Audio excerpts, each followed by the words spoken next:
एक तवायफ से मुझको मोहब्बत हुई, एक तवायफ से मुझको मोहब्बत हुई, वो मेरे सामने मुस्कुराती रही, साथ गैरों पे चाहत लुटाती रही, कुछ अना कुछ अदाएं दिखाती रही, ऐसे पल पल मेरा दिल जलाती रही, गीत गाती रही।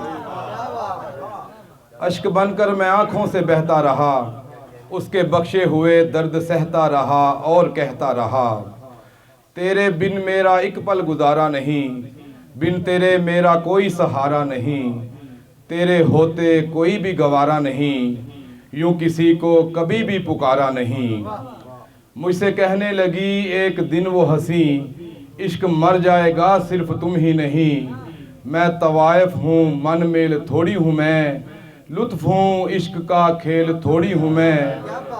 तोड़ कर दिल तुझे मोड़ सकती हूँ मैं, जब भी चाहूँ तुझे छोड़ सकती हूँ मैं। बहुत बहुत बहुत। और आखिर में दो चार पंजाबी के शार बाबा जी कि तेनू सजना भुल के मैं,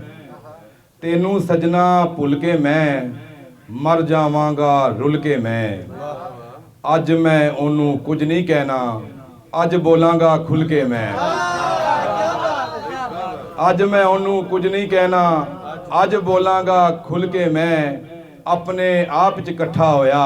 तेरे उत्ते डुल के मैं। बहुत शुक्रिया के सारे रांझे हीरा नाल, कोई नहीं यार फकीरा नाल, साडे दिल नू जख्मी कीता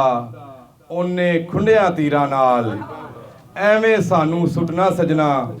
कम पै जांदा है लीरा नाल।